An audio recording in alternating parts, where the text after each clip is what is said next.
Good morning सभी को। कैसे आप सब लोग? उम्मीद है अच्छे होंगे। तो नए साल में कोल इंडिया की नई वैकेंसीज़ भी आ चुकी है और आज हम लोग इसी वैकेंसीज़ के बारे में बात करने वाले हैं। तो टाइम वेस्ट ना करते हुए चलिए स्टार्ट करते हैं। तो सबसे पहले ये देख सकते हैं आप लोग कि कोल इंडिया के ये ऑफिशियल नोटिफिकेशन है और सबसे पहले इसमें कंपनी के बारे में कुछ बताया गया है और उसके बाद इम्पोर्टेंट डेट दी गई है। 15 जनवरी से ऑनलाइन एप्लीकेशन स्टार्ट हो जाएंगे और 14 फरवरी लास्ट डेट है। और इस बार जो इसमें टेस्ट है वो कंप्यूटर बेस्ड टेस्ट है, कंप्यूटर बेस्ड ही एग्ज़ाम होगा इसमें। और इसमें बहुत सारे पोस्टें हैं और उन पोस्टों के बारे में हम लोग बारी बारी से एक बार चर्चा करते हैं कि उनका क्वालिफ़िकेशन क्या है।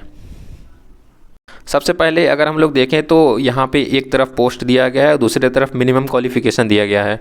सबसे पहला पोस्ट है कम्युनिटी डेवलपमेंट का, लिए मिनिमम क्वालिफ़िकेशन पोस्ट ग्रेजुएशन मांगा गया है। फिर दूसरा पोस्ट है इन्वायरमेंट का, इन्वायरमेंट के लिए फर्स्ट क्लास डिग्री मानी गई है इन्वायरमेंट इंजीनियरिंग से। तीसरा पोस्ट है फाइनेंस का, तो फाइनेंस के लिए क्वालिफ़िकेशन आपके पास सीए का होना चाहिए। और फिर लीगल के भी कुछ पोस्ट हैं इसमें जिसमें ग्रेजुएशन मांगा गया है लॉ से। फिर उसके बाद मार्केटिंग सेल्स है, मटेरियल मैनेजमेंट है, पर्सनल एचआर है और सिक्योरिटी गार्ड की भी पोस्ट हैं। यहाँ पर सिक्योरिटी गार्ड बोलना सही नहीं होगा क्योंकि ये सब जितने भी पोस्ट हैं आपको डायरेक्ट आप E2 में ज्वाइन करेंगे, इसका मतलब ऑफिसर लेवल में ज्वाइन करेंगे, तो सिक्योरिटी गार्ड बोलना ठीक नहीं है। सब ऑफिसर लेवल पे ज्वाइन करेंगे इसमें जो भी ज्वाइन करेगा। और ये सभी पोस्ट जो हैं E2 में ही डायरेक्ट ज्वाइन करेंगे। और लास्ट पोस्ट जो है वो कोल प्रिपरेशन का है जिसमें बीटेक या बीएससी इस प्रकार से क्वालिफ़िकेशन मांगा गया है। तो इस प्रकार से पोस्ट हैं और उसमें कुछ मिनिमम क्वालिफ़िकेशन मांगे गए हैं। क्वालिफ़िकेशन को एक बार डीप से पढ़ने की बहुत ज़रूरत है क्योंकि इसमें ऑब्लिक करके बहुत सारे डिग्री को एलिजिबल किया गया है इसमें। तो आपके पास जो भी डिग्री हो एक बार आप लोग उसको रोक करके ज़रूर देखिएगा और मैं कमेंट बॉक्स में एक बार इसका PDF भी डाल दूँगा, तो वहाँ से एक बार ज़रूर चेक कर लीजिएगा कि किस पोस्ट के लिए आप लोग एलिजिबल हैं। सिक्योरिटी गार्ड के लिए बहुत सारे क्राइटेरिया इसमें दिया गया है, तो उसमें भी आप लोग एक बार देख सकते हैं। यहाँ पे अपियरिंग कैंडिडेट के लिए कुछ बेनिफिट दिए गए हैं कि उनको फाइनल सबमिशन मतलब कि उनका फाइनल ईयर या फिर फाइनल सेमेस्टर होगा तो वो भी अप्लाई कर सकते हैं। बस उनको डॉक्यूमेंट वेरिफिकेशन के समय अपने डॉक्यूमेंट सबमिट करने पड़ेंगे। और बहुत सारे इसमें कैंडिडेट्स के लिए इंस्ट्रक्शन दिए गए हैं जिनको पढ़ना बहुत ज़रूरी है। ख़ास करके OBC या SC/ST के जो रिजर्वेशन वाले कैंडिडेट हैं उनके लिए बहुत सारे इसमें इंस्ट्रक्शन दिए गए हैं। तो चलिए अब हम लोग बात करते हैं वैकेंसीज़ के बारे में। सबसे पहला पोस्ट है कम्युनिटी डेवलपमेंट का, तो उसमें फ्रेश जो वैकेंसीज़ हैं 13 वैकेंसीज़ हैं और बैकलॉग वैकेंसी 7। इस प्रकार से टोटल वैकेंसीज 20 हो गए। फिर एनवायरनमेंट की वैकेंसी देखा जाए तो 25 वैकेंसीज़ हैं और बैकलॉग वैकेंसी 3 वैकेंसी है और 28 टोटल वैकेंसी हो गई एनवायरनमेंट पोस्ट के लिए। फाइनेंस में अगर देखा जाए तो 56 वैकेंसीज़ हैं और बैकलॉग वैकेंसी इसमें देख सकते हैं 47 है। ST की 40 वैकेंसीज खाली गई थी पिछली बार, तो इस हिसाब से 103 वैकेंसी हो गई। लीगल में देखा जाए तो लीगल में 9 वैकेंसी फ्रेश वैकेंसी है और 9 वैकेंसी बैकलॉग, तो 18 वैकेंसी टोटल हो गई। मार्केटिंग सेल्स में भी आपका 25 वैकेंसी है और मटेरियल मैनेजमेंट में भी आपका 44 वैकेंसी है।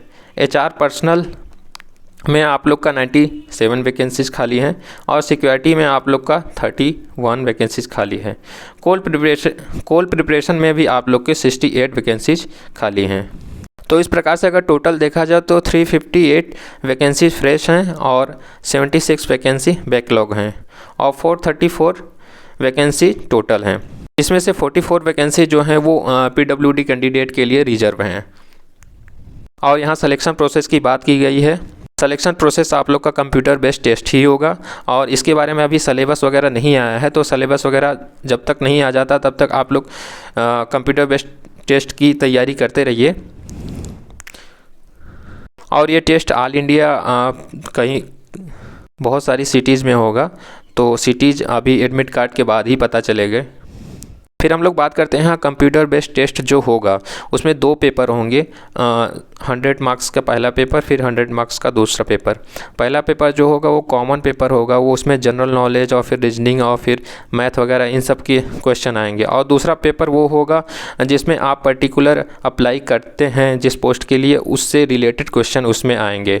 और एक बात और भी है इसमें कि माइनस मार्किंग नहीं है, तो ये थोड़ी अच्छी बात है। बाकी 2 पेपर होगा उसमें 100 मार्क्स के। फिर इसमें क्वालिफिकेशन मार्क्स दिए गए हैं कंप्यूटर बेस्ड ऑनलाइन टेस्ट का। जनरल और ईडब्ल्यूएस के लिए 40 और ओबीसी के लिए 35 मार्क्स मिनिमम क्वालिफिकेशन दिया गया है। और कुछ बच्चे ऐसे हैं जो कि कहीं ना कहीं जॉब कर रहे हैं, तो उनको एनओसी सर्टिफिकेट भी देना पड़ेगा। और बाकी जो जॉब नहीं कर रहे हैं तो उनको एनओसी सर्टिफिकेट से कोई मतलब नहीं है। एप्लीकेशन फ़ीस आप लोग देख सकते हैं यहाँ पे 1000 रुपये है और प्लस जीएसटी चार्ज 180 रुपये। टोटल 180, टोटल 1180 रुपये यहाँ पे एप्लीकेशन फ़ीस है। एज लिमिट आप लोग देख सकते हैं यहाँ पे, जनरल और ईडब्ल्यूएस के लिए 30 साल मैक्सिमम एज है। ओबीसी को 3 साल की छूट और एससी एसटी को 5 साल की छूट दी गई है। और जो फिजिकली हैंडीकैप जो मतलब पीडब्ल्यूडी वाले कैंडिडेट हैं उनको 10 साल की छूट दी गई है। ओबीसी में 13 और एससी एसटी में 15 साल की छूट दी गई है। और एक्स सर्विसमैन जो हैं उनको अपने गवर्नमेंट के रूल के हिसाब से एज में छूट दी गई है।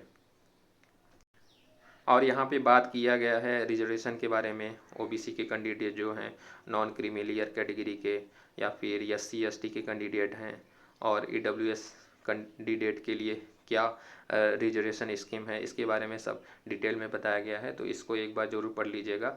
आप जिस भी कैटेगरी से होंगे, आप क्या उसको फुलफ़िल कर रहे हैं कि नहीं कर रहे हैं। हम लोग फिर यहाँ बात करते हैं कंपनसेशन या फिर जिसको सैलरी बोल सकते हैं। और यहाँ पे जितने भी पोस्ट थी, ऊपर की जितने भी पोस्टें हैं, सभी की ज्वाइनिंग जो होगी E2 ग्रेड में होगी। और E2 ग्रेड का जो बेसिक है 50,000 से लेके 1,60,000 तक है। लेकिन इनको ट्रेनिंग पीरियड में 50,000 पर मंथ ही दिया जाएगा। और 1 साल की ट्रेनिंग पीरियड जब पूरा कर लेंगे तो उसके बाद इनको E3 ग्रेड में प्रमोशन दे के 60,000 से लेके 1,80,000 तक के बेसिक इंटाइटल ये लोग हो जाएंगे।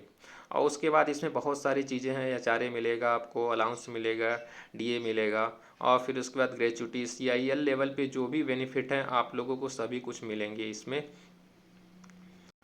और इसमें पैसे की तो कोई कमी नहीं होती, बहुत अच्छे पोस्ट हैं इसमें। और पोस्टिंग आपकी ऑल इंडिया कहीं भी हो सकती है, वो सीआईएल मैनेजमेंट ही तय करता है कि आपकी पोस्टिंग कहाँ पर होगी। इसमें एक इम्पॉर्टेंट चीज़ नोटिस करने वाली है कि इसमें आपका 5 साल का बॉन्ड होगा। 5 साल के अंदर अगर आप नौकरी छोड़ते हैं तो आपको 3 लाख रुपए देने पड़ते हैं कंपनी को। और इस 5 साल के अंदर ही आपके सैलरी से 5,000 रुपये पर मंथ डिडक्ट भी होते हैं। अगर आप मान लीजिए कि 5 साल तक नौकरी कर लिए और आप नौकरी नहीं छोड़े, तो वो 5,000 रुपये जो डिडक्ट हुए हैं, 3 लाख रुपये आपके वापस हो जाते हैं। तो ये बॉन्ड भी कंपनी भरवा लेती है ज्वाइनिंग के टाइम पे। फिर इसके बाद आपका मेडिकल एग्जामिनेशन होता है। एग्जामिनेशन के बाद जो कंप्यूटर बेस्ड टेस्ट है उसके बाद मेडिकल एग्जामिनेशन होता है, और एग्जामिनेशन के बाद ही ज्वाइनिंग दिया जाता है। और फिर इसके बाद बताया गया है कि कैसे जो अप्लाई करना है, हाउ टू अप्लाई। तो इसको अप्लाई करने के लिए एक अलग से मैं वीडियो बना दूंगा, उसमें आपको बता दूंगा कि कैसे अप्लाई करना है, कैसे नहीं अप्लाई करना है। और फिर फ़िलहाल के लिए तो इतना ही। और आप लोग देख सकते हैं कि ये जो पोस्ट हैं इसमें लीगल का, एचआर का, इन्वायरमेंट का बहुत बहुत अधिक पोस्ट हैं। बाकी जो डिपार्टमेंट में आते हैं किसी में 2 पोस्ट 3 पोस्ट, लेकिन यहाँ कोल इंडिया में बहुत सारे पोस्ट आए हैं। तो यहाँ पे बहुत अच्छी अपॉर्चुनिटी है। जो लोग काफ़ी टाइम से कोल इंडिया की वैकेंसीज़ का वेट कर रहे थे, तो उनके लिए बहुत ही अच्छा मौका है कोल इंडिया ज्वाइन करने का।